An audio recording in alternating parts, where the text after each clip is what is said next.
You're listening to From a Certain Point of Skew, the only Star Wars podcast to most likely 100% be recording our episode on the Acolyte today, because everyone else got 4-episode early releases, and I know they all released their show, or they recorded their shows like, what, a week ago?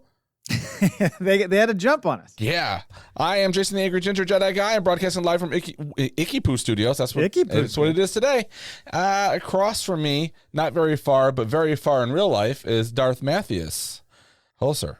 Hello. You talked about this last week, the marketing hype train for the Acolyte and how just ramped up it is. And, you know, you're right.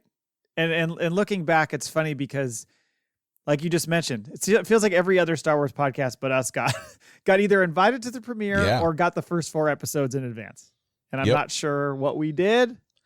We're not sure what. Well, I have a few ideas. But the joke's on all of them and all of you. Right. Because we've already got our invite for the season 2 premiere. Boom. I don't know if you guys did, but we're locked in. First ones. And then they cancel the show. I mean, do that. Yeah, no shit. There's so much marketing though. I had to quit watching it. Because every time you going through Twitter or wherever I was at, it was I'd be like, oh, they're Acolyte. And then it was a completely new promo. And I was like, they're going to show the whole fucking show by the time this episode comes out. Yeah, I think I've made the very timely analogy before of it's like when they released the movie Dragnet, which nobody remembers. I mean, it's amazing how we never show our age on this show. But I remember watching all the promos for Dragnet, and this is obviously 1,000 years before YouTube and everything. Yeah. So you're just seeing it on TV. Then you go to the movie and you're like, well, you just showed me all the comedy bit. Like, there's nothing left of the movie really. I mean, the full plot, I guess, but you showed me the best parts. I agree. I had to stop. Myself. I was like, you know what? We're like 4 days away. What am I going to pick up now that I'm not going to see when I actually watch the show? Let's just wait and watch the show. The other thing I thought was funny is, did you see these care packages they were sending out to people? Yeah. What's up with the ramen? What the fuck? Like, it's cup of noodles, a blanket, which I'm guessing has a huge zipper on it. Oh, yeah. Some blue cookies. What else was in there? I mean, it looked like a care package you get when you're a freshman in college and your parents, except for a shitty one. Yeah, the dorm room dumb fuck care package. I don't know. I mean, my parents sent me a care package with rubbers in it because my parents are fucking awesome. Wow. So you went to fucking college to get pregnant. To not. Yeah. Well, yeah, I see what you're saying. They're wanting to make sure they didn't become grandparents, too early. I think that was the issue. But anyway, so I think about the invites they sent out. I think about the pre-screenings they sent out. I think about these care packages, and I just sit there and think, what was it like in that room where they all sat around and went, so who do we invite? Who comes to the premiere? Who do we give the care packages to? Like, who's making those decisions? And those conversations would be fucking hilarious. I would love to sit in there and just listen to, like, where do they draw the line? I know. Like, we were like right there. I don't think we were even in the conversation, but it would be funny if they're like, there's that one time they said this. Yeah, let's not do it. Anyway, if you would like to find our show, from a certain point of skew.com, or on Twitter at FACPApod, and you can email the show, facpapod@gmail.com. Please send us voicemails. Didn't get one this week. A little sad about that. I'm sad. 678-FACPA-77, 678-322-7277. By the way, we are doing a giveaway for the Acolyte. Yep. This season. Still haven't figured out exactly what we're going to do. So we're just like the series, it's a mystery.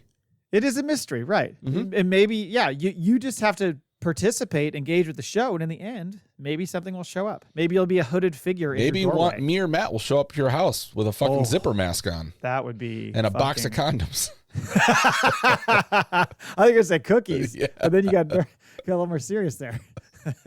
Also, I just want to note for our last giveaway, I'm trying to get those out this week. I apologize to our winners. I did just connect with Paul E. Dangerously today, so we'll get that stuff off to them. So, just a reminder to engage with the show, and you get enters into a giveaway. You get the goods. What's the shipping costing on a couple of figures going to Idaho? Oh God, I know. I think all shipping options will be the slow version. It'll be there in a month. Yeah. Maybe. By the way, before we get into the show, I wanted to say, mention a Clashing Sabers friends of the show. We've promoted some of their stuff before where they give away Star Wars books. Oh, yeah.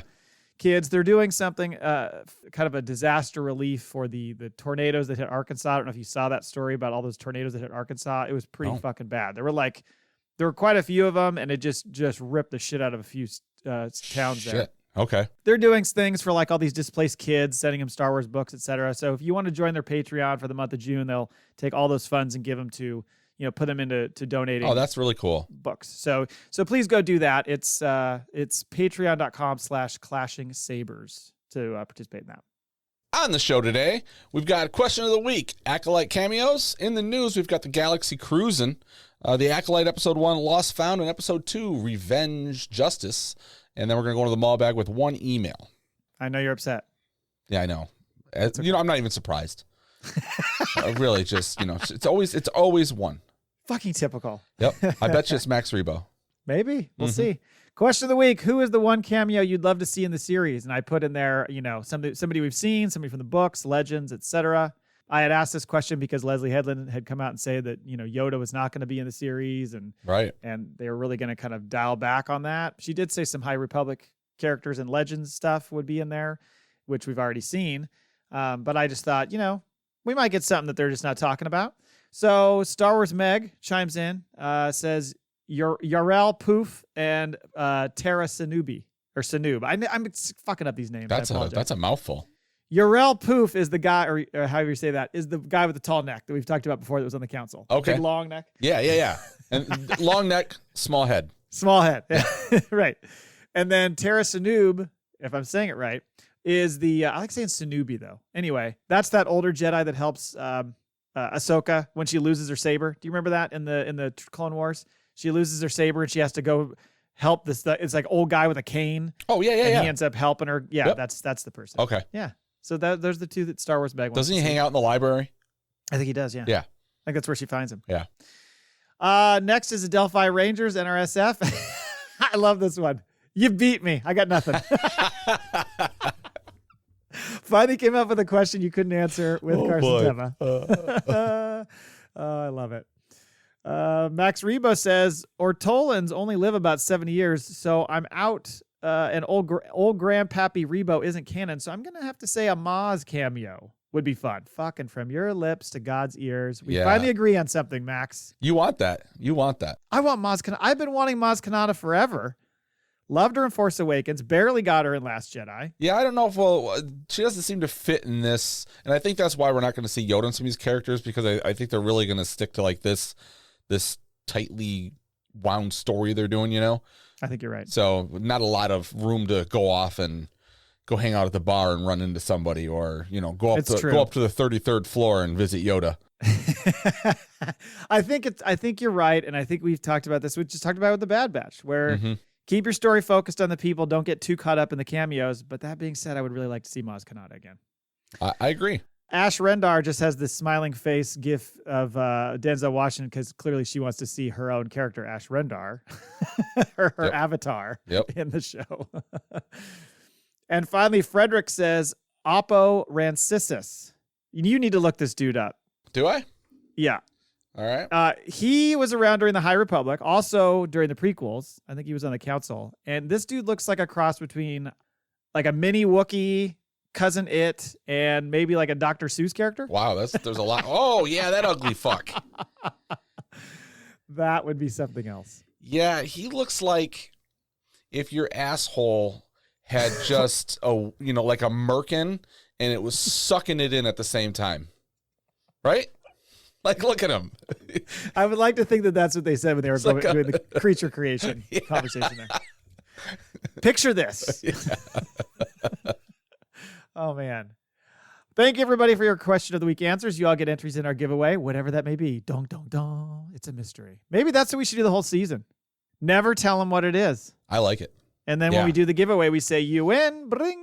We'll just when we advertise it on the socials, it's just like a black square.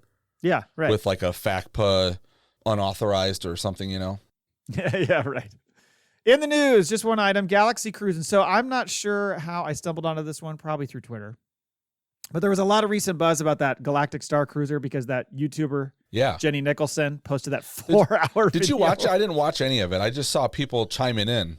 I didn't see it because, yes, I saw a lot of people talking about it. There's no way I was going to sit through a 4-hour video, but it got a ton of attention. A lot of people were like, she brings up great points. A lot of people were like, oh, she's kind of nitpicking. It was kind of back and forth. It seemed kind of praise and criticism fairly equally. Like the Star Wars fans are known to do. Of course. Of course. Always divided. Yep. I immediately, when I saw it, thought of Christina. And I was just like, boy, what would she say in response? Because she fucking loves herself some Star Cruiser. She did. She went twice. Yes, she did. We really got to get her back on the show, by the way. We got that spicy Star Wars topic. I agree. Figure that out. Anyway, somehow this led me down to another cruise option that is Star Wars related, and that's the Galaxy Cruise. Did you see this link I sent you? No, I'll click on it right now. I love it because you always look at stuff at the last second. Is it like an old school Carnival Cruise line? Yeah, it's a cruise ship. And I mean, in a nutshell, it's almost like a cruise that with the feel of a convention. Yeah, they've got a hell of a bunch of people going to this thing. Yeah, so they've got panels and trivia and stuff. They've got autographs and picture opportunities, and they have all sorts of entertainment. But the celebrities like Tamora Morrison, so I know Cole's in. Yep. Katie Sackhoff, a.k.a. Bo-Katan. Warwick Davis, who's, too many roles to mention. Wicket. Michelle Ang, Omega. Ewan McGregor's uncle, Dennis Lawson, is there. Wedge. And then Eunice Suotamo, who, is now. Is that how you say his name? Eunice? I say Eunice Suotamo. I think that's right. I'm going to trust you because we both know I can't say my own name. You think it's Eunice? You think it's Eunice? I thought it was. Okay. Yeah. I thought it was Eunice. Maybe I'm wrong. Somebody correct me. Max, Rebo, where are you? Anyway, this sets sail early May of next year. In fact, you're on board when May the 4th happens. Wow. And it's a 5-day cruise, goes from Miami to the Bahamas. Mm-hmm. Pricing kind of varies based on how many guests you're going to have, but basically it's between about $1,000 to $3,000 per person, obviously plus the travel to and from the locations. So you in? Let's do it. Okay. All right. I'm in if you're in. I'll do it. Fuck. I couldn't imagine. I've never been on a cruise in my life. I haven't either. Have you not? I No. figured you would have. No. Okay. I want to do one. And you know what? I'd like to do my first one without my children. So I looked at the ship. They got like casinos and shit on board. Yep. They got it looked like a pretty nice thing, but it's the price tag might be a little bit keep me from doing it. But well, you know what? This is what we're gonna do. We're gonna set up a Patreon, and then our listeners are gonna send us. Okay. You do realize though when you set up a Patreon, you have to give them something beyond the free podcast we do every week. Okay. Never mind. Only if you tell them you're going to give them something else. You can just say support the show for $1. That's true. Yeah, we could do that. Yeah. I'm sure they would love to pay for our cruise. Hey, I've had listeners pay for a fucking brand new computer for me before. Well, how's bragging camp? They do it. I'm just telling you, it happens. When you've been in the game for 15, 16 years. They want to support you. Yeah. That's true. Yeah. They feel bad for you at this point. That's what it is. It was amazing that they were like, you know what? We got to keep this guy on air. Let's buy him a computer. It's all he's got. Yeah, it is. Otherwise, I'm going to go play with my kids. Oh, man. All right. All that being said, the Acolyte, where to start? I've got a lot of notes here. Well, here's I want to start with this is you were really looking forward to this show, right? You were kind of in on this, not as much as Andor, but this is one that you've been kind of sitting on for a while. What were your thoughts? So it feels a little too early to tell. Mm-hmm. There's a lot of pieces of it. I of course approach Star Wars projects in general like this. I'm looking for the fun and trying to figure out what I enjoy about it before I start figuring out what I fucking hate about it. I do the same thing. Yeah. Yeah. And I think there's a lot to like. Mm-hmm. I think there's a lot of, especially some of the actors and their performances. Story wise, it's interesting. I feel like I need to see the whole thing kind of play itself out before I decide how great the story was. So it's still early days, but I'm cautiously optimistic. I don't think it's a perfect show by any means. It didn't grab me the way Andor did from the start. Okay. But that being said, I still think it's cool because it's an era we haven't really seen. There's a lot of stuff. It still feels like Star Wars, even though it's different. We're seeing different worlds that we've never seen before. I like the fact that they're calling out the goddamn planets instead of just leaving us in the dark. Right. Yeah. I always hate that. Don't make me do research. Don't make me go to Wikipedia. Yeah. Tell me where you are. God damn. But yeah, in general, I've enjoyed it so far, and I'm excited to see what they're going to do with it. Well, I don't know. What are your thoughts? I like the whodunit. So far I think all of the characters, like, you kind of just jump right in with everything. You don't feel lost, even though it is almost completely new, except for Coruscant. Right. You know, everything is like brand new to us, characters, you know, unless you've read the books on Vanessa Rowe. But yeah, so far I'm in. I mean, there's a few things I can nitpick. There was a line reading or two that didn't work for me. Sure. At first I didn't like the almost the tacked on ending for both episodes. But then it was like, it kind of made it, looking at it, it's like serialized. Like, even though you're telling one story, you're getting this little, it's almost like, this is what you get next, you know? But it was almost too short. Like when they show Zipper Face just chilling on the fucking mountain for no reason, and then it just goes away. You're like, well, what the fuck is going on here? And we haven't shown the villain yet, so we got to show something, so just throw it in here. Like, but that's a nitpick. That's a nitpick. And it seems like both those scenes, is a good point. It seems like both those scenes, it is a hard cut. Like usually when you have something like that, they'll let it play out. You know it's going to be the last scene. Mm-hmm. But like they kind of let it linger for a second and then go to credits. This one is just like, and done. Yeah. Yeah. Yeah, I mean, like you said, there's certainly little things you can nitpick, of course. But I mean, should we just talk about fire in space? For fuck's sakes, I could tell you 10 different times there's been fire in space in this damn series, and then the true fans are like, this show's a piece of shit because, and then I love how everyone's like, oh yeah, and they got a picture right away for them. And I even posted something. And also, like, if you're gonna let that ruin your viewing of this, like, you're looking to hate it. Yes, yeah, that's what you really are. Yeah. Yes. So I think the difference between people who are going in looking to hate a show versus people who are going in either looking to enjoy it or at least coming in with an open mind, is that when things like that happen, you might make fun of it, but you still, you get over it. Yeah. But other people are literally like, oh my God, dude, just another thing. It's like, hey, by the way, I don't know how to tell you this. The Force isn't fucking real. So, I mean, we're buying into that. God damn. Anyway. It was funny though, because when it happened, I've only watched episode 1 with the rest of my family because they've been busy and stuff. So they watched episode 1 last night, and my younger son, the second that scene happens with the fire, he's like, that's not. And I was like, don't even. You gotta let it go, son. Yes. Even he was like, that doesn't make sense scientifically. I'm like, I get it. Not a lot of this stuff does. Mm-hmm. The way the ships move, like everything doesn't. Right. Yeah. Of course. Yeah. I just thought that was so funny that became the thing.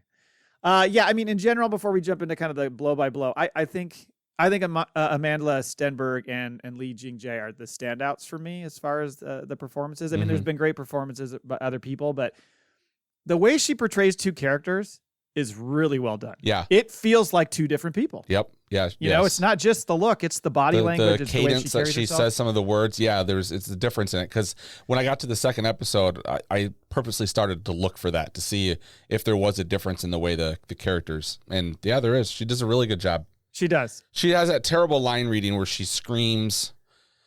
What does she screams at somebody? Oh, when she's in the jail on the ship. And she says, Can you give me a hand? I can't remember what she yells, and then she just goes back to normal. And it just felt a little out of place. But other than that, like, yeah, you know, again, nitpicking. But I overall, I enjoyed it. Yeah, I just thought they picked a great lead. I think she did a great job, and I think Lee Jing-Jae, he just has a way about him that works. The fact that he had to literally learn English to do. Yeah, that's amazing. I mean, you watch all of his interviews; it's all in Korean. Like he can't, you know. But he said he was kind of drawing from Qui-Gon, and he's doing that well. Right. His character, yes. It just has. It's everything.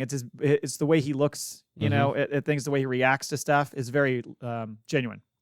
And I love the martial arts.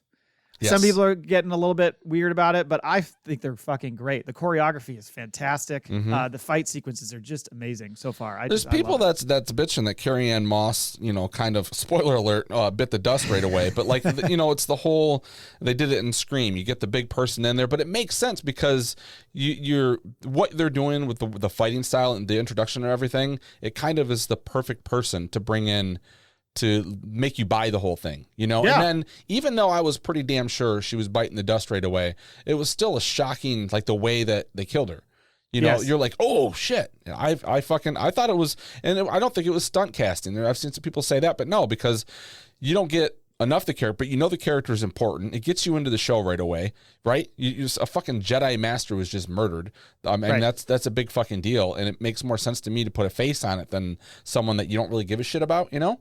Yes, I think you're right. You instantly know who she is, and you're drawn to her, especially because the character has some, resemblance to a character we've seen and loved her do before. Yes. It adds a ton of weight, to kick you off in that way, to kill somebody off that way. I mean, we know we're going to see her later in flashback, but I just thought the sequences I just thought were. I mean, the amount of like dodge, deflect maneuvers happening with the Jedi. I don't know that we've ever seen Jedi do this much of that before. The like economy of movement by those characters is just really cool to watch. Yeah, well, we can jump in. So, I mean, you said the title, Lost Found, and then the next one is what? Revenge Justice. Yeah. So we're really leaning into the yin yang kind of, method here, aspect of the show right away. They just toss you right in, don't they? And episode 3 is peanut butter and jelly. Very good. They do the, the opening scroll. But it's not a scroll. It's just a kind of on the screen the way. But the fact that like lead in sets the table, and then they do the pan down shot, which is very George Lucas Star Wars, and the wipes that they were doing were very old, original school trilogy. Yeah, so that was kind of cool. But yeah, they just kind of throw you in the deep end, right into the fight with May and Dara, which we had seen a chunk of, but didn't know the outcome, but had kind of an idea. I mean, I think the whole time you're watching that, you're uneasy, knowing that there's a very good chance that Carrie-Anne Moss is going to die and Dara is going to die. And even like, by the way, just the village they walk into, the characters you're seeing, all feels very Star Wars. Very, all these like real creepy characters. So I love that she walks in and drops her trigger line, by the way. We have unfinished business. Attack me with all your strength, which is essentially going to be her. My name is Inigo Montoya. Yeah. You killed my father. It is, isn't it? Yeah, because she's going to use that again. Like she practices that shit in the mirror. Which is weird to say to a Jedi because a Jedi never attacks. And she says that, but she's like, oh, you do. Yeah. So clearly, everything that we get in the first 2 episodes is alluding to something that happened back on her home planet, that the big fire. The Jedi did some bad shit. Right. She unmasks her at one point and realizes who it is, sees the mark on her head. And yeah, eventually May kind of uses the bartender to draw Indara's attention. I mean, even when she first looked at the bartender, I thought, uh-oh. Yeah. Like he diverted your attention, but it was when she throws the knife and yeah, right into the fucking heart. Knives don't cauterize, man. They go right in there and you bleed out.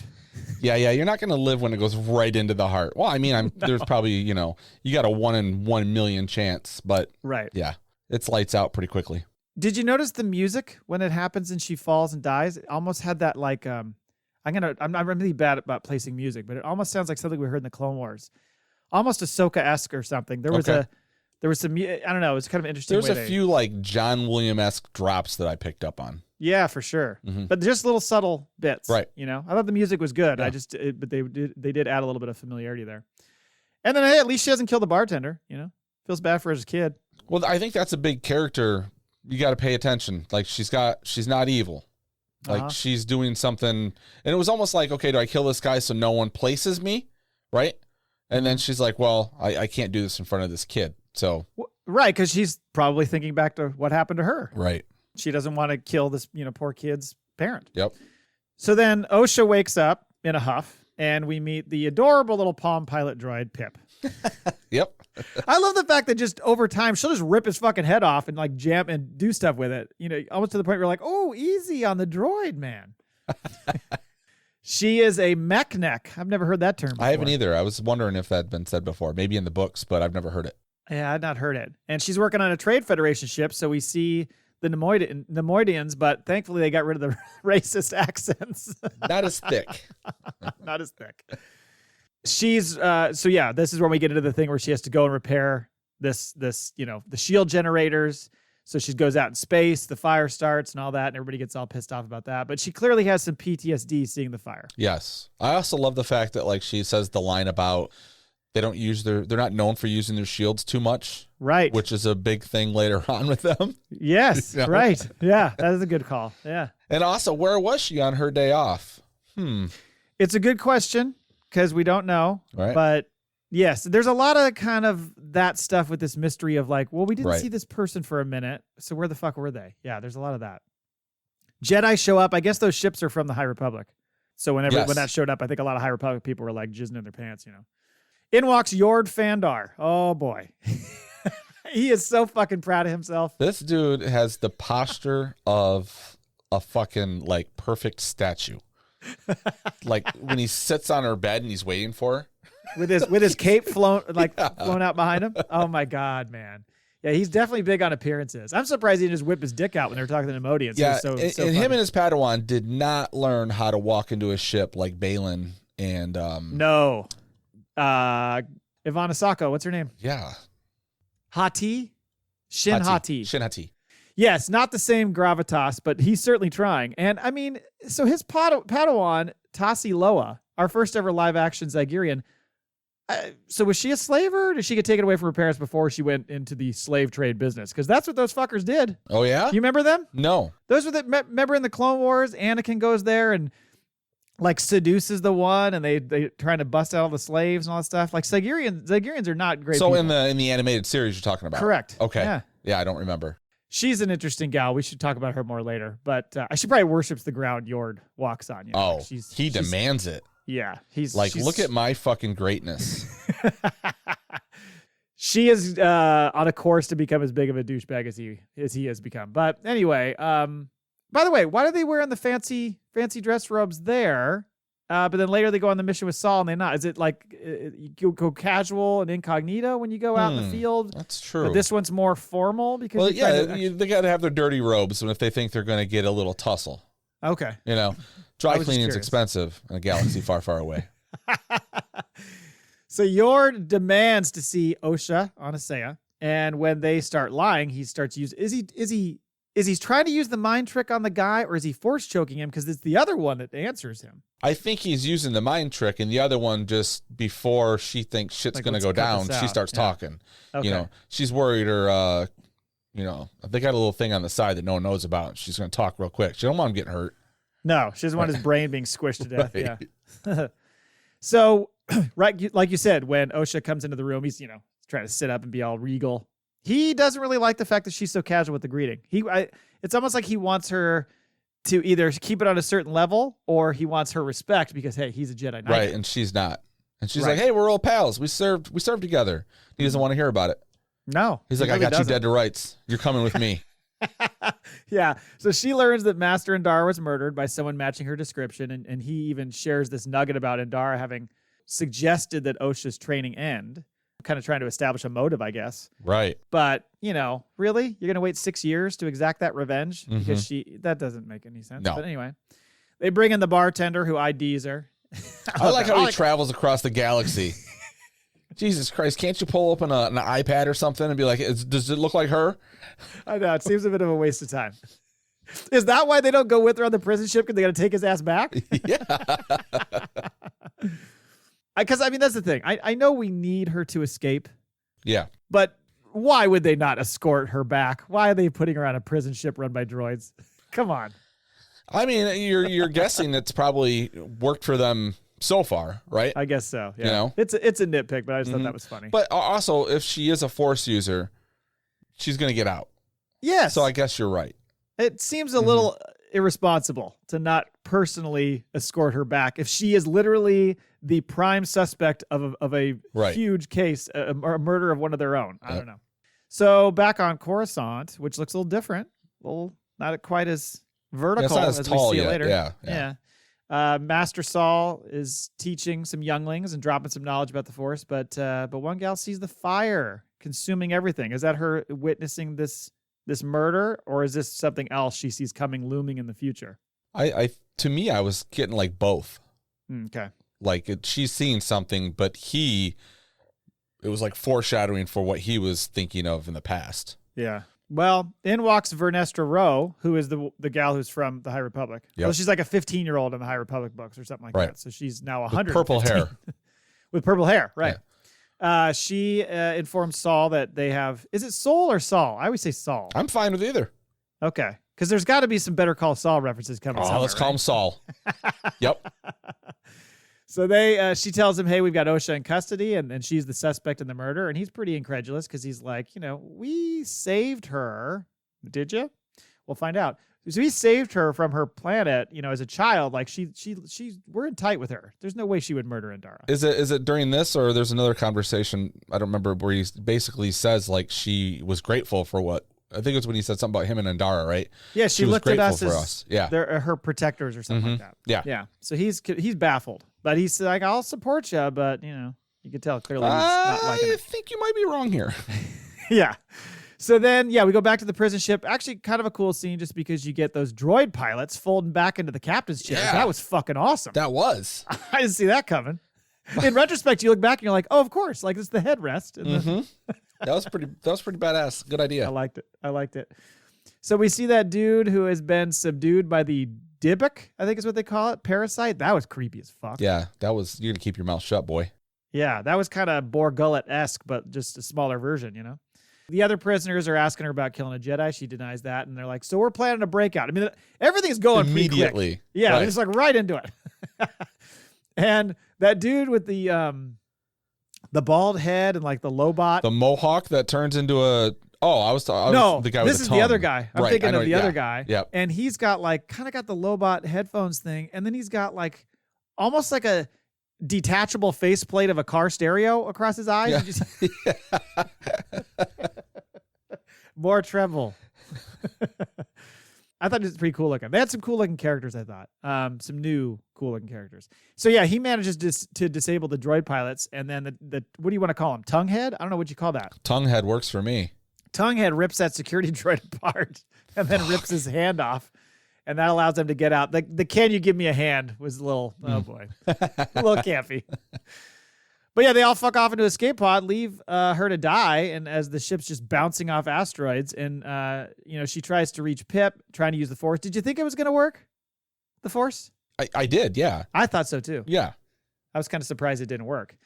But I'm kind of glad in the end it didn't. It shows that she's clearly cut herself off. If she uses it in the next episode, you're going to have some angry watchers. Well, I think what they're trying to tell us is she's cut herself off from the Force, so it's going to take a while to get it back. Yeah, she got to warm it up. Exactly. She eventually grabs the thing, rips its head off. Pip fucking gets out of the jail cell. And then the guilty conscience. She's like, I got to grab that dude. I feel bad. He's got a face sucker on right now. So she zaps it and it flies away. It does. Jumps to the ceiling like it's angry. And then, but then he just gets up and pushes right past her and gets on the pod. Takes the whole pod to himself. Yeah. And then so she straps herself in for the crash and, basically slams into the planet below. Back on Coruscant, we see Jecki for the first time. This is Saul's Padawan. Mm-hmm. That picture of her with the mask half on or whatever when she's getting into costume. That's freaky, isn't it? Creepy as fuck. Yes. It's like she's getting ready to shoot two different things. It does. A horror movie, and then she goes to Star Wars after. Or go rob a bank. I don't know what's going on there. She walks in on Saul. He's sitting there staring at an old holo of Osha. Awkward. I mean, I wasn't doing anything. I thought I was your favorite Padawan. And he claims, memories are lessons, so you must remember them or we're doomed to repeat our mistakes. Yep. Saul goes down to the holding cells where Vernestra is like, hey, these are all the dipshits from the prison mutiny. Also, when the fuck did the Jedis get holding cells? I don't know. I've never seen that before. That I can remember. Maybe we're forgetting something. I don't know if we've seen anything like this before. We never saw it in Clone Wars, on those ships? Maybe, but I mean, this is new to me. Yeah, I don't remember seeing it. I like how all the goons that just escaped are already in there. I know. Just got out. How quickly did where did they go that they got sucked up so fast? Those pods must be if they get ejected, auto. They're auto fucking, they're still going to jail. Idiots. Yeah. Come right into this escape pod and you'll go right to the prison. So she's given the rundown to Saul, that there was this mutiny over Karlak, this prison break. And by the way, Karlak is the planet in the Clone Wars. I don't know if you know this, is where Bo-Katan, where we first see Bo-Katan. Yep. And Ahsoka. It's the snow-covered episode, right? I think it's where Bo-Katan slaps Ahsoka on the ass, and everybody was like, whoa. Oh, yeah. But that's where Death Watch is. Mm-hmm. First time, yeah, they meet them, yep. So Saul interrogates the dude pretty quickly. And there's the guy with the parasite on his face. And he just immediately gives it up. Mm-hmm. She did nothing wrong. Like, she tried to help me and I fucked her over, basically is what he says. So he asks Vernestra, can I go to Karlak and bring in Osha? And she's like, okay, keep it on the DL. Take a small team. So he takes Jecki and Yord. Yep. And where does his Padawan go? A great question. Like all of a sudden she's just cut out of the never to be seen again. Which is probably, and I'll share this theory later. It's probably why she's the apprentice, his Padawan, because she's so mad that Yord keeps leaving her behind, so she's turned to the dark side. There we go. So this next scene, oh my God, we walk in on a shirtless Yord, and he does the whole like, oh my bad, I didn't know we were gonna leave this soon. Like I was just doing a workout. Right, and then they're in the ship already. Like I thought they were just like going to get him in his room. And then I realized he just walks past him, and then they're getting ready to fly away. I was like, oh, so he's just already in the ship waiting for them, disrobed. Disrobed, but did you see what he was doing? Was he like steaming it or something? He was steaming his robes, like trying to get the wrinkles out. He's such a fucking preppy boy. It's so fucking funny. I love it. Like, what's that? What was the one Hot American Summer? What one is it where they wear the 3-collared shirts? I think you're right. I think it is at the camp. Yeah. That's Yord. Yeah. There's a picture that you see sometimes pop up on Twitter where it's the guy who's got like 12 of them on. Like just collar after collar after collar. Yes. Yeah, that is him for sure. He is certainly a pop your collar kind of guy. Polo shirt. You think he was like, Leslie, can I just like bust out a few push-ups here before we film this scene? Oh, I mean, for dude sure. was fucking ripped. Yeah. Jesus. Hey, man, if I was ripped like that, I'd be like, this needs to be in the scene. Yeah. Yeah. At least one. He knows what he's doing. She's like, episode 1? Yep. He's got fans. He's got. Of course. Yep. The Yord Horde, they call him now, by the way. Okay. That's a thing. Is it really? Yes. I've seen that boy. hashtag, Yord Horde. Back to Karlak. Osha wakes up on the crash ship, or does she? This gets kind of fucking creepy. Yeah. So it turns out this is like some sort of dream sequence, I guess, or vision. And holy fuck, when that character's standing behind her and then trots off, I was like, good. I like kind of got the willies. It was just a. But it didn't know as a kid at first. Okay. I didn't know what that creature was. And so when they just start kind of like going, like kind of like half like almost like limp walking away, I was like, what the fuck is this nonsense? I'm easily frightened. And then it turns into the same thing again. Yeah, right. She relives it. Also, she's not attached to her chair anymore. She unbuckles. Doesn't she? Oh, no, you're right. She's just laying on the fucking floor. How's she not hurt at all? Right. The chair is nowhere to be seen. She should have like cuts and stuff. Yeah, on her face something. Yeah, I think she got away with it. Right. Maybe it was another nitpick, but yeah. It was. I mean, the fucking door is blown off the ship, so the freaky fucking silhouette guy can stand there and freak you out. But she's just on the floor chilling. Like she's fine. It's totally fine. Like she just took a nap. Yeah. I feel great. Oh my God. So she chases after this figure. It's a younger version of May, her sister. And then all of a sudden she's transferred to Brendok, which as I was like trying to remember what happened in the show and stuff and jotting down some notes, I kept going, what's the name of that fucking place again? I kept getting it wrong. Brendok that's her home planet. Yeah, that's her home planet. Where we see the fire. I love the change, the way it goes from the snow to the ash falling on her. Yep. You know, and this is completely fucking sequel territory we're in now. Yes. You know? You're talking about sequel trilogy? Yeah, like Dyad. Yes. Yeah. That is what that's what it feels like, and the visual transitions are just like what they did in sequel trilogy. You're right. So the fire starts burning or whatever, and she, young May starts citing some little, almost like it feels like a nursery rhyme. Yeah, it does. Or if you're into, it's like 1, 2, Freddy's coming for you. Yeah, it's like that. Like kinda. You are me and me is you. Yeah, there was something about born as 1, but now we're 2, or born as I can't remember how it went. But anyway, it was a bit creepy. And then she reverts to her younger self. Yep. And they're having this conversation. And when she asked, "Did you kill Indara?" she's like, "Yes, I will kill them all." And eyes go black. Fuck. But I think that's saying something, because in the trailer that one, is it Tobin? Is it Tobin, right? His eyes go black in the trailer when they're with the witches. Exactly. I'm wondering how that's going to play out, considering what we see of him later. Right. Something weird. Turn people's eyes black. It gets pretty freaky pretty fast, because it start looking like, I don't like that. Anyway, so then she wakes up again in a sweat, and I like how she says to Pip, You wouldn't believe who I just saw. That's kind of funny. Right. Jackie is questioning Saul about Osha. And he explains, we get a lot of exposition in this first episode. Right. And he explains how, he was stationed on Brendok 16 years ago and may burn the place to the ground. Maybe. How did I'm not so sure it's May. I don't know how they know. Like, if they're all standing there and May just lights a fire and burn, like, how are they all in the room when she murders her family? Right? I think there's a very good chance they're pinning shit on May. Or led to believe that it was. Or maybe that too. Yeah. It just seems a little too convenient. And it feels like every time a Jedi talks about what happened there or thinks about it, they like wince, like, ugh. Right. Well, so they did something wrong. Soul saying, I saw her die. And then is it the next episode? He says, I only saw her fall or something. Oh, he says she saw her. Oh, I don't remember that. Yeah. When he's talking to hologram Venestra, I think he says that. Okay. Or when he wants to go look further. And they're like, you need to come back home. We got to have a big discussion about this with the committee. Yeah. Yeah. When I saw that line delivered, I just thought it's almost like Obi-Wan's line shouldn't have been, for democracy, should have been for bureaucracy. Right. I love the fact that he's telling the story about what happened. And then he's like, that May is her twin.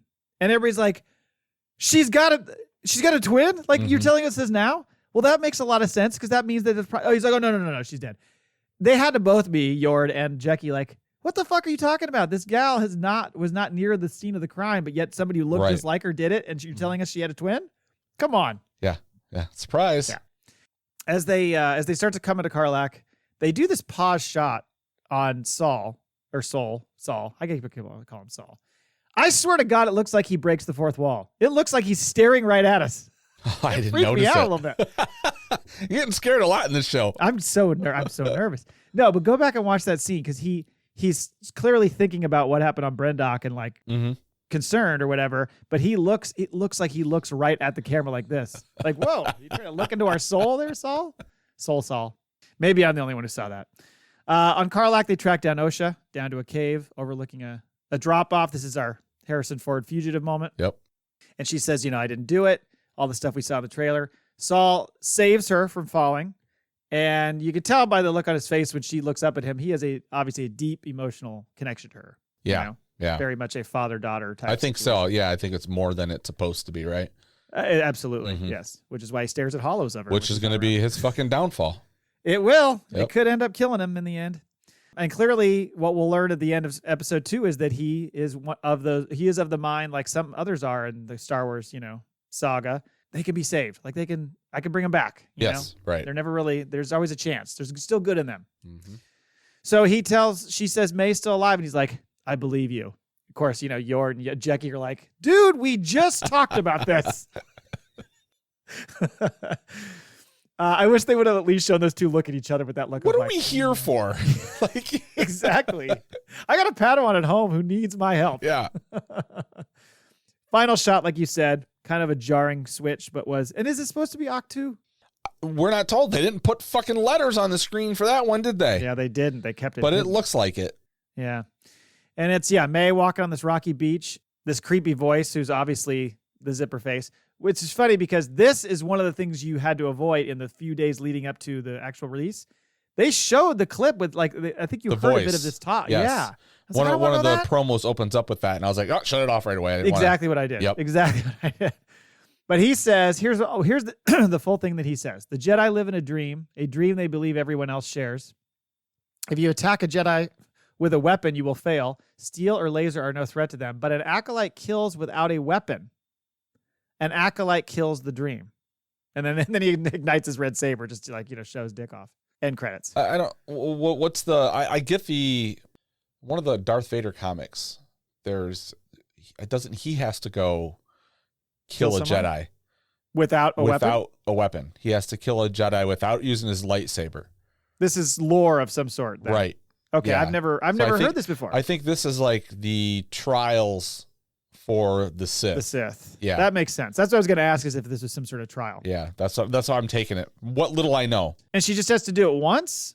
Well, that's why you see her reaching for the lightsaber when she's fighting Nandara, and she does the same thing later when she's fighting Soul. And he says, "You attacked me without a weapon. Why? but she has to kill them. Either she's taking the weapon away so they can't use it, they're disarmed, then she can kill them, or maybe she can use it against them. It's not her weapon, it's theirs, right? You can kill them with their own. Yeah, I'm not quite sure. But yeah, that's why she's reaching for it. Okay, I was thinking it was to disarm. Like, let's make this a more fair fight for me by ripping their lightsaber away. Yeah, I was wondering about that. Okay, well. All right, that's the end of episode 1. Episode 2, Revenge Justice. We open on Olega, another new world, where May pretty easily infiltrates the local Jedi temple. Yeah. I love how she's like sneaking around and those two people walk out and then she just walks right by some other dude. Mm-hmm. She's like, yeah, I got a cloak. Care. So do you. We're good. A little head nod. I mean, I suppose like if you're in, right? Like you got to be a member. Yeah. Nothing's getting past our little droid guy. I know that wall droid had like the 2 eyes, not just the one. So that's kind of funny. So she drops her Inigo Montoya line again when she finds Torben floating. Yep. Man, that's some freaky shit. It is freaky shit. All of it is. Even when she's fighting and the force fields around him, all that stuff, and he just doesn't even budge. Right. Yeah, it is pretty freaky. Just sitting there like crisscross applesauce. I'm tuning you out. We've seen Rey do that when she's meditating, right? Not necessarily with a fucking force field around you. I don't know. Yeah, May drops the line, then just starts like punching and kicking and throwing knives, and nothing's working. Other Jedi finally come into the room, and she fucks off and escapes through the roof. Climbs to the roof. Yes, which is a very weak point of the Jedi Temple. Yeah. But you can just get in and out of there. Nobody's this acrobatic. She'll never use that to come back. No. Yord is very concerned about how Saul's treating the prisoner because he's, by the book guy. And he's concerned that she might be working with her sister. He's like, maybe they're working together. I mean, to be fair, these are all, when you're doing an investigation, these are all things you're going to kind of, throw it all on the wall. You have the answer. Right. So this works, but I wonder because they have a history, if there's a reason he's suspect more, like knowing why she left, or there seems to be a reason why he's more suspect than the others. He knows a lot about her backstory. Right. And so he has a better idea because when she goes to just put her droid down, when they first meet, he goes to his saber really quickly. Yes. So he's clearly not trusting her at all. He knows what she's capable of, I guess. I like how Saul says, don't let fear affect your judgment, which is just a total slap in the face. Yes. You scared? I wonder if she used some dark force and that's why they're like, no, she needs to go bye-bye. She needs to go be a mechanic. Oh, I see what you're saying. So that's why she left the order. It wasn't her choice. She was doing some dodgy shit. She was too attached. She was too, they couldn't, it wasn't just light. She was, yeah. Well, clearly they kind of talk about it quite a bit, or at least around the subject of the fact that she's too affected by the loss she suffered and she hasn't gotten over it. And even she says she wasn't able to get over it. So yeah, that's the path to the dark side. Sure is. So then Vernestra calls Saul. Better call Saul. He tells her about this theory. I think May is going to be is the killer. She immediately is like, I think you're right. I mean, we're at the 4th or 5th series, and the negotiation skills stay the same. So funny. But her reasoning for that is she's like, you've had Osha in custody, and something just happened again. Yeah. So I think you might be right. So she's like, go to Olega and investigate, this attempted murder on Master Torben's life. And so then we go back to Olega, and May is visiting the local drugstore, I guess you'd call it, to talk to Chimere. Is it well, I took it as like it was like a pawn shop. I think it's more, you could be right. I was thinking it was more like a drugstore. Yeah, kind of both and both. Yeah. Because she specifically said something about him being an apothecary. You're right. You're right. It is. Yep. They do call it that. So we meet Chimere, who is one of the more interesting characters I thought in the show so far. Yeah. There's something brewing there. And he is passed out drunk because he likes to party. She tells him she wasn't successful killing Torben. And he's like, and she asks him to make this poison with Bunta.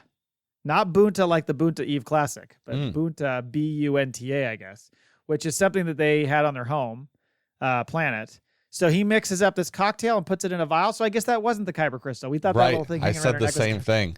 Also, he legit made a cocktail. Yeah, I know. With the shaker. Like he's making a martini. Yeah. When he started to pour it, I'm looking for the little holes. The holes of it. Yeah, you can see it. Yep. Yeah.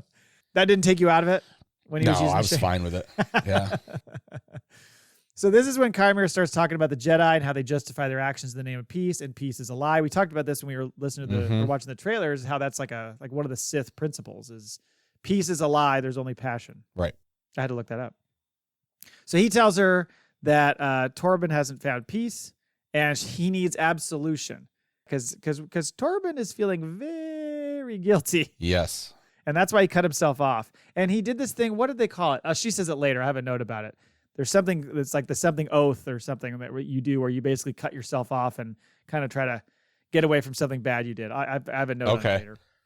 She makes a reference to Chimera not telling him.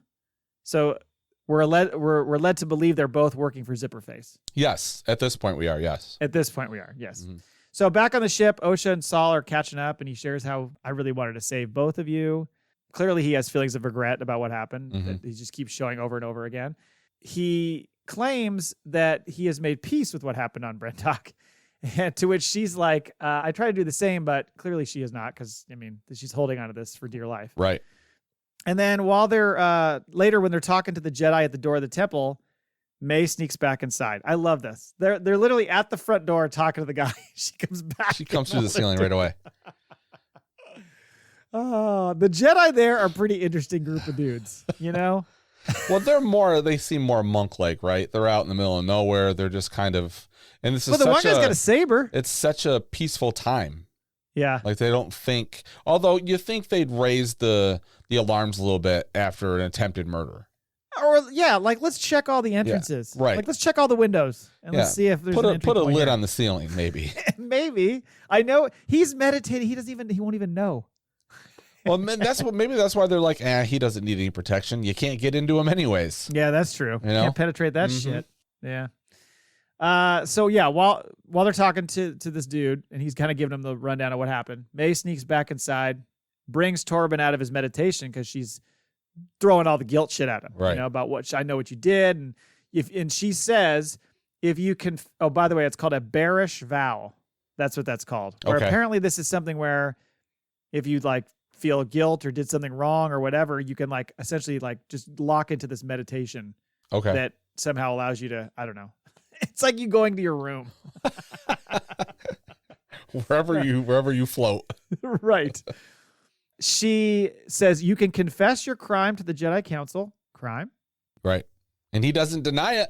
He does not. She says, or receive the forgiveness you seek. And she puts the little vial out there in front of him. He says, forgive me. We thought we were doing the right thing. And then just immediately drinks the poison. That's a guilty motherfucker right there. It is. He did something wrong. Can you imagine how bad his breath was? Didn't matter anymore. I saw on Twitter, someone wrote, at first I thought they were sticking up for this show. They're like, Star Wars is a kid's show. I don't remember being Suicide. 8 years old and watching Suicide. And I was like, well, okay, I guess it is. But fair point. Yeah. I just thought it would be funny if she like slips him an Altoid. Why'd you take that first? Yeah, okay, now you can have it. Some hot breath. Breath is horrendous. Right. What is he? So what is it? Let's get into the logistics of that. If you're meditating for 10 years or whatever they said he's been meditating for, how does that work? Do you ever come out of the meditation or are you locked in the whole time? Yeah, you'd think he'd be floating over a puddle. Right. They should have positioned him over the toilet. Right. Yeah. But then you're not taking in any fluids, so maybe you're not excreting any fluids. Yeah, maybe the force takes care of everything for you. I guess so. I don't know. I just imagine that when you walked into that room, it smelled like a fucking daycare. Anyway, so he dies. Osha at this point, go ahead. I know. Anyway, he dies. Sorry. So now we've got 2 of the 4. 2 of the 4 down. 2 of the 4 down. Yes. Kalnaka and Saul are left. Right. While this is happening, Osha sees this figure of young May again, follows it into a room, and then that's when she ends up finding Torben's body, which of course is the ultimate like, I didn't do it. I just terrible. But I like how Jackie goes, you should probably start explaining now. she's the comic relief. I like her. For sure. But Yord stands up for her. He's like, I followed her the whole time. He does, which also makes you wonder about Yord. Couldn't have done it. I mean, I keep going back and forth on him. I'm like, is that him being like, this is my old time homie, so I'm going to stick up for her? No, this was like this by the rule. Like she couldn't have done it because he followed her. Okay. You know, sticking to the rules. Yep. I get it. Okay. So maybe he's coming around, you know. She couldn't have gone from where she was to go murder. They know there's a twin. This guy dies and she's with him, so he's being won over on the argument. Yeah, I think he's coming around. He's like, okay. All right. Yeah. So she tells Saul that he was poisoned with bunta and that he took it willingly. There was no struggle. So they all go, okay, let's go check this drugstore out. Stake this place out, figure out how the fuck she got this potion of sort. They see Chimera go inside. I fucking love how they all just set up on this balcony with a pair of binoculars and it looks like they're right there. Yeah. And like no one's like like they clearly how do you say his name? Chimera, I think. Chimera. Like he clearly has a dead body or at least someone, wrapped in a fucking extension cord with a burlap sack around their head, trapped in the back somewhere, and took this store over. Like he's never looking out the window. He's not even nervous, nothing.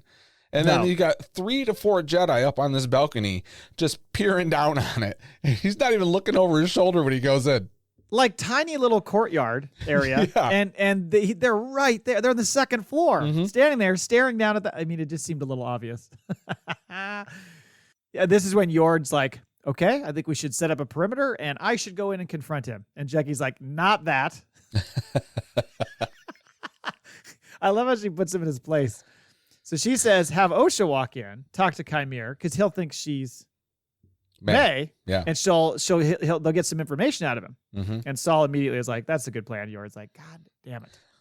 Stupid. Yeah. Saul, you can't let this Padawan put me in my place. Yeah, come on, man. Disrespect here. He's trying so hard. The exchange that Osha has with Chimera is hilariously awkward. She is not good at undercover. No. She's not good at improv. Right. Yeah. No, she never took a class. No. Like she doesn't have funny friends, apparently. No. Her and that fucking Pip. That's it. Yeah, she would not do well on Whose Line Is It And I mean, anyway. she hung out with Yord when she was a Jedi, so clearly she didn't have funny friends then either. No, she was dealing with a cardboard box next to her. Yes. She does get him to mention the poison and how it will please him that she killed him without, but then he realizes it's not May. And I think he knows it's not May from the start. I think he knew. Because of the whole exchange. She's like, hi. And he's like, yeah. Hi. Like, he's like, there's something wrong here, So that was interesting. And I like the way he played that, Chimera. I like the way he plays that. Well, did you see the way he changed? Yeah. When he comes up to her and he says, you look just like her. Uh-huh. It was like cold. Now that fucking gave me shivers. Yes, because this demonstrates, along with something that's going to happen at the end of the episode, just how much he's not this bungling idiot who's just a supplier. Right. Yeah, there's something going on. He's playing the whole Palpatine, I'm a fucking senator, nice guy. He's doing the drunken monkey thing, but I think he's a little bit stronger than May. I think you're right. The Jedi rush in, and he kind of tries to talk his way out of it. I thought the whole exchange was great. I think his character is really interesting. I think it's just funny, and I think it's well acted. But yeah, he's claiming he's May's supplier. And I like how he goes, don't do the memory wipe thing or whatever. Yeah. The memory wipe. And then, of course, we get the kind of like who's on first little joke there where Saul goes, who is he? And he looks back at Yord and he goes, isn't he with you? That was funny. That was funny. That was pretty good. He ends up telling him how she wants revenge on 4 Jedi and that she'll be back tonight. So he does give up her plan. Right. Despite the fact that he seems to be kind of secretly maybe in control and doing everything he wants to do, he certainly gives up that. So that's a part of whatever he's trying to accomplish. Right. And then they decide to set up this kind of sting to trap her when she arrives. So we get this interesting chat, by the way, with Osha and Saul where she asks to confront May and he says, no. This is the one where they're in the hallway. They're in the hallway. Yeah. He gives her the I must do it alone. We've heard that before. Right. She reminds him, this woman ruined my life. She killed my whole family. And he's like, well, you're after revenge. That's just the same as what May is doing. And she's like, oh, yeah, I guess I can see that. And then he says he wants an opportunity essentially to save May. Right. This is what I was talking about before. It's kind of that like there's still good in her kind of moment. Like he feels guilty about what happened. I was going to say, I think there's a little bit of that as well. He wants to try to make it right. Yeah. Which is probably good because he's like, otherwise she's going to kill me because there's only 2 of us left. Yeah, so far the odds are against him. Yeah. I'll just go apologize. You think that'll work? Right. Flowers? Maybe what should I bring? Here's a gift card. Does she like cake? So we go back to the courtyard, where Yord is using these just like high-powered binoculars with some amazing fucking clarity. Oh, yeah. To get a nice tight shot of May walking in. And I was just thinking, first of all, those are not Luke's specs from A New Hope, because these things are great resolution. Right. And two, it's like, I think you're so close to her. It almost felt like it was going to be one of those jokes where like they back and do the side shot. He's actually like 5 feet away from her. Yes. Like he takes it down and she's like staring at him. Can I help you? Yeah. Oh my God. So then that's when Saul confronts May, and she just immediately goes after him. And then he says, "You attack me without a weapon." That's where she's trying to snag that fucking saber. Dude, that shot where like he fucking spins her and throws her hand away and it's like in her face, and then all of a sudden she realizes he's behind her. Yes. That was a great shot. I'm telling you, man, the choreography is amazing. Yes. And then that whole move he does, well, he asks her like who trained you and stuff like that. And he does the whole, what does he say about her master? You don't even know who your master is. You know, he's concealing himself from you even. She's you don't like, even get know. out of my head, Jedi. Jedi, yeah. But he does that fun move where he does like the whole spinorama thing with her, and you just think he's like swinging around. The next thing you know, he's like, here's all your fucking knives. Yep. You know, Yord is looking on continually with the binoculars watching the fight. Dude, you are 16 feet away. You don't need them. Is it just dark? They just have night goggles? Maybe he's recording it. Oh my God, that got me to snort. The whole time this is happening, Osha is able to listen to what's happening because they've kind of like patched into his comms. Right. She's kind of hot wired, essentially, that, you know. Mm-hmm. So she hears what's happening. So she starts, bucking over there because she knows that May's in play. May backs up. Jecki comes in. Yord, pulled the knife away with the Force when she tried to throw that extra knife she had at him. They're all surrounding her. She backs up and is like, what the fuck am I going to do? And then she does that sweet Force push move that just blows the dirt everywhere. That was badass. Like a ninja smoke bomb. Very ninja smoke bomb, for sure. Yeah. And then as she's running away, that's when Osha sees her, and she jumps in that speeder, and Osha's holding that blaster gun, which I guess is just a stun gun of sorts or something, because that's what they showed it before. Yep. They get this stare. Clearly, she misses on purpose, right? Yeah, because if you watch it, she barely moves it. Yeah. And then purposely misses with the second shot, and lets her get away. So clearly, there's like not necessarily are they working together, but more of a, I can't do this to my sister. Right. Yeah. This is still my sister. But they did both look like, holy shit, you're alive. Like they didn't really know it. Like, was it just, are we seeing each other in our own dreams? Or like, what is this weird thing? So, because when they speak, they're right. They only speak as children, like the way they knew each other. Correct. Yeah. Yeah, that's the memory they have. So they don't know how they would sound to each other now. Mm-hmm. And you're right, because Saul does say Osha's alive. And May's like, liar, all that kind of stuff earlier. Yep. But then once she sees her, she's like, holy fuck. Holy shit. My sister's alive. Yeah. So then Saul's on the holo. We talked about this earlier, where he's talking to Vernestra, and she's like, basically, we don't make decisions. What'd you say? We don't make decisions without discussion or something like that. Without some type of meaningful thought or meaningful something. Yeah. It's something like that. So she's like, don't go after her. Because he's like, look, we know where she's going. She's going to go after Kamaka. Wouldn't it be faster for her to go get the committee together than to be like, hey, drive your spaceship back home? Exactly. You can attend this meeting remotely. Yeah. While you're en route to where Kamaka lives. The fucking Empire does it all the time. Just fucking log in a bunch of holograms and have a conversation. In the prequels we saw, maybe this is later tech, in the prequels we saw, they had holos literally sitting in their chairs. Exactly, that's right. Room. Yeah. So, I don't know. It seems like a waste of time to have them fly all the way back. I don't know. Maybe that's because Vernestra's part of it. Ooh. Just throwing it out there for fun. We didn't see that coming. Yeah, that'd be a twist. So May makes it back to the drugstore later.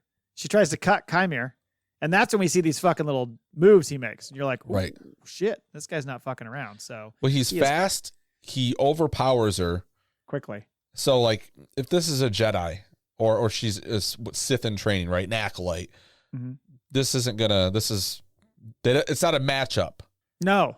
So this is another tease that, like, oh, this guy's got something. I mean, he gives the Sith speech practically. Yeah. He's one up on her. He's definitely playing more like the fact that to me, he knew she was alive. He knew when he says, "You look just like her." Oh, you're saying he knew Osha was alive. It just feels like it. Like there was no surprise to him at all. He certainly knew who she was. Yeah. Immediately. Mm-hmm. Yeah. I know. There's something going on with Chimere. I don't know what it is. But he tells her, hey, we can get off world quickly and go to, I think he called, it looks like it's Kofar, but I think he called it Kofar. Because that's where the Wookiee Jedi Kelnaka lives. Mm-hmm. She's like, oh, fuck. You had me at Wookiee Jedi. So then we go to this, like you said, kind of quick closing moment. Yeah. Where we see these two dudes walking up, scavengers, looking at this crashed ship into like the base of a tree. Well, did you notice that they were speaking Huttese? Huttese, yeah. And he says that when they first were having a conversation in the apothecary, right? Apothecary, yeah. Apothecary. Apothecary. That's what it is. When they were Chimere. He says something about Huttese. Like he said he used to run guns for him or something. Right. So yeah. Oh, so you think they're working for him? I think so. Yeah. Okay. That could be. Mm-hmm. So we're seeing a scene kind of out of place, but it's almost like, oh, we ran into this fucking looming, angry Chewbacca, and we're gonna make a phone call. Yeah, those guys went back and called Chimere immediately. And went, yeah, he's here. That dude's here. Right. He literally pulled the gun out of our hands and ripped it in half. Yeah, he did. I mean, holy shit. That was pretty cool. I mean, they caught him with his pants down, because he's got no clothes on. Right. He's does a Wookiee shit in the woods? That's probably what he was doing. Yeah. He comes back. He's angry. His tummy still hurts. And yes, he yanks the fucking gun, breaks it in half, and just, snarls at him. And he kind of gives a motion like, fuck out of here, Yep. And that's it. Like you said, very quick, and then boom, cutscene, Yeah, you're like, God damn it. I want more of this. That's how we got. Which we'll get more next week. Yes. So let's talk about what we saw and what we think is coming. These two episodes kind of uncovered a lot for us. Mm-hmm.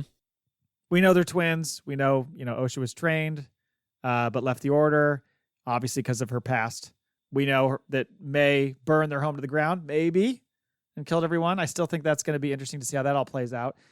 But there's something going on that is forcing her to go on this revenge tour that's not just as plain as, you know what I mean? Like, obviously, there's more to it, that the Jedi fucked up, and that's why they're all feeling guilty, and that's why the guy would kill himself at the damn hemlock. Do you think there's an emperor, a higher power pulling at this? Because it wasn't, even though Kylo and Rey were like a dyad, right? But they weren't the ones that were controlling that at first. They weren't one. Yeah, they were. He was kind of pushing them two together through that. You think there's a Sith Lord who is orchestrating those two being connected to bring the sisters together in some fashion? I think so. There's something to that as well. Well, because I certainly don't think the Zipper Face is the Sith Lord. No. We talked about that before. Right. So there's got to be Tenebris, Plagueis, or someone else who is kind of, like you said, working behind the scenes, like they always do. We're not going to see the Puppet Master until later, probably episode 8. Yeah, wait till the end and go, ha ha ha. I hope me the whole time. I hope but like this time it's just this little fucking, like, what are those little guys called that live in the guy that the aliens that take C-3PO's memory? Boba Frick. Oh, the Anzellans? Anzellans. Yeah. Like he's that big, but you see it in the hologram at first, like Snoke is huge, so and then when they introduce him, it's just 30 of them standing on each other's shoulders. Yeah. It's just some alien with a really big fucking head.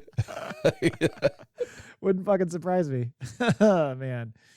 Yeah, so kind of getting into the Zipper Face thing, the two best options seem to be that it's either like someone we haven't seen or it's Chimere. Like those are the two best options, I think, at this point. Yeah. I think some people have tried to hint at maybe it's Yord.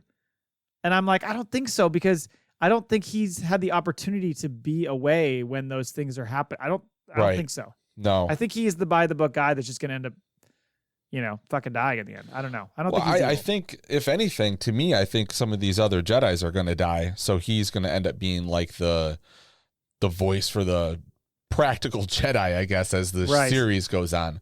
He's going to get promoted by survival. Right. Yeah, exactly. That is just going to suit him just fine. Oh, he'll be fine. He's going to love that. Yeah. But yeah, Chimere, he's playing dumb. The way that they were having these conversations about him and don't tell him this and all that kind of stuff. Right. It just seems like, I am him. It was a bit strange that he gave it up right away, but that's odd. Yeah. Is that just arrogance? That's what I was going to say. Maybe it's it's partially arrogance, but also maybe just escalating what's going to happen, bringing them to him, kind of. I don't know. Do you think that the truth is going to turn Osha? Finding out. Yes. I think they're going to swap. They might swap. I think that's a legit theory. Mm-hmm. Because she is going to be very fucking pissed off when she finds out that all these years she was lied to and that really the Jedi did the wrong thing and it wasn't her. Yeah, and that they're responsible for her family's death. Yeah, because there's quite a few mysteries. There's what's the mystery behind May and Osha, the fire, right? Yep. And why did she leave the order? Mm-hmm. You know, what was the reason for Indara to be like, yeah, I think she needs to go. There's something had to have happened. It had to have. It wasn't just like she's like, hey, this isn't working out for me. You know, I'm going to go to a trade school. Like, I like how she said my skills as a Jedi aren't very transferable. Right? Yeah. Yeah, you can leave that off your resume. Yeah, something is. Yeah, I think you're right. I don't know if people know this, but when people murder your family and lie to you for 20 years, it might make you do some crazy shit. Mm-hmm. I'm not speaking from personal experience, but yes. I guess also just, there's the whole conversation of, who is the true acolyte, blah, blah, blah. Everybody said, okay, is it May? Is it going to end up being Osha? Again, people throwing out Yord for fun. People throwing out Jecki. Well, I mean, there can be as many acolytes, right? The idea I don't think there's an unlimited number. Right. Yeah. So that's possible. Because like on Exegol, weren't those all acolytes? I'm not sure how that works. Right? I never quite understood that completely. Yeah, they got a weird... For there only being two, there's a lot of, we'll brush this under the rug and it's okay. I don't know how that works. It could have been a lot of people just sold their tickets on StubHub. And those are just fake people. Those are just fans. Yeah. Big fan of the Emperor. My friend Dan's an acolyte, but he couldn't make it, so I bought his ticket. 4 seats, aisle. Yeah. I had to go to the show of the century, man. The transaction fees, though. Oh, somehow Palpatine came back. I gotta fucking sit for this. It's like when your favorite band from yesteryear, you're like, they're coming through town. Right, I'm fucking going. I don't care how much it costs. StubHub tickets to Exegol. That's the new title of the episode. Oh my god. I think the only thing else was just, we talked about kind of the no weapon thing. We kind of get into that a little bit. Yeah, I guess that was kind of it. I think as far as what's going to happen in the immediate future, the next episode, obviously we're going to Kelnaka. There was a fight scene in the trailer that showed him fighting somebody, but it almost looked like the flashback version of Saul when they showed it, when I slowed it down. So that I feel like is just a flashback scene. But I don't know, because there's no way Saul's really going back to Coruscant, right? I don't think to stay. But do you think he even goes there? I think he's got to head to Kofar. He probably gets headed off. They're like, call him, hey, we need you to go here now. He's like, damn it. I just passed the exit. Just passed the exit. Something you could have told me 2 minutes ago, and we would have been fine. And then I was thinking, too, like, does Osha get away from this Jedi crew at some point? Is she going to get out on her own and go to Kofar? Oh, I think the sisters are going to end up together at some point. Yeah. Yeah, there's got to be a De Niro, Pacino fucking restaurant conversation, right? You get in my way. Yeah. Are we going to see what happened on Brendok at all this next episode? Will we get some taste of that, or is that going to be saved till way later in the season? I think it's going to be that maybe that's when the sisters kind of regroup. Like, let's have a conversation about this and what really happened. What's your version? What's my version? And then maybe at the same time you're getting they're not going to kill Kelnaka off, right? I think there's going to be an attempt. Yes. And maybe this is when they decide to get together and they need to pull their shit together or tell their story. So kind of like we get it from a different sides, but I don't think we're going to see that yet. I think. Or do we see part of it? Do they just show us like a little piece of it, but they don't show us the whole story? It's almost like how they always do the thing where like somebody's thinking back, maybe it's Saul, and you see like a little bit of what that conversation or the way they start approaching Mother Anasei or something. From a certain point of view, we're going to see it. And then he gets pulled out of it, and he's back because Vernestra's calling him again or something like that. I just wonder if they're going to break it up like that. It could be. I'm really looking like, I hope we don't have to wait like the last episode is where they all fucking confront Zipperface. Yeah, that would suck. Because that's, but it kind of makes sense because what happens after that then? Like that seems like that's the big fucking fight. Right, that's a good point. Like you get that bit where Jecki was saying like, what's that? And you get the part where Saul's saying, what are you? What are you? And so, yeah, are we going to have multiple meetings with Zipperface or are they going to really save it? It seems like you'd save that till later in the show, at least the back half. I know we were joking around a lot the last episode, but I said that because on one of the promos, they show either the mask or his head on the fucking ground, right? Yes, right. Okay, so he's... Because you were joking about, is his head still in there? Right, yeah. so like, he's well, okay, so it's either the head is in there or the helmet comes off and we find out who it is. Right. Which is like, it's a big reveal, but also you're going to learn he's not the big one. Right, yeah, for sure. If the helmet falls off and then the front of it explodes and it's Luke Skywalker's face. Yeah, he's only Uno Ren. Last thing is, I don't want to feed the trolls, but I saw a lot of commentary about this. Certain people are playing it up like season 3 is going to fucking make everybody's mind explode and it's going to change how you... Season 3? Oh, sorry. Episode 3. Episode 3 is going to change how everybody feels about the Force. They're going to make these huge changes to everything in the whole world, and everything's never going to be different. I mean, everybody is freaking out about what happened in Episode 3 for some reason. I saw someone say that they are giving the Force a gender and it's female. I don't think like, fucking Twitter. Like, I don't think there's any way. The source I saw in that link was maybe not the most respected site. Let's just say that much. I just don't get how people... I think they have brains and they fall into these fucking traps and just lose their shit over it. Yeah. Kudos to the fucking like goat of the trolls, man, who can come up with these fucking ideas and just get throw it people, out there. Yes. And like, just be like, watch this. Me laugh. Like, not one time have I ever been like, there's probably truth to that. Watch Twitter explode. Here we go. Boom. Yeah. Exactly. If it is, everybody enjoy this last week of Star Wars before it's, all over. Right. Before it's all ruined. Anyway, great. I mean, like I said, good show. I'll tell you if it's a great show later. I think we need to see the rest of it play out before I really form my full opinion on it. But so far, I'm liking it. I am too. Last thing, Maul Bag. Email number 1 from Max Rebo. You were right. I hope you had a satisfactory Memorial Day. Well, thank you. Thank you. I was shocked, I tell you. Lucasfilm didn't invite you two to the Acolyte premiere. Hey, us too.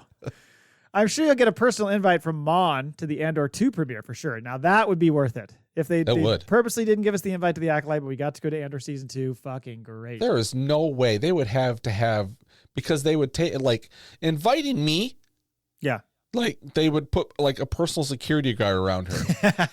And it's like, this is all this for a joke, guy has people. talked about her a lot. Yeah, like, Lucasfilm's going to take it too seriously. Somebody puts together, like, a fucking sizzle reel of all your takes on Mon.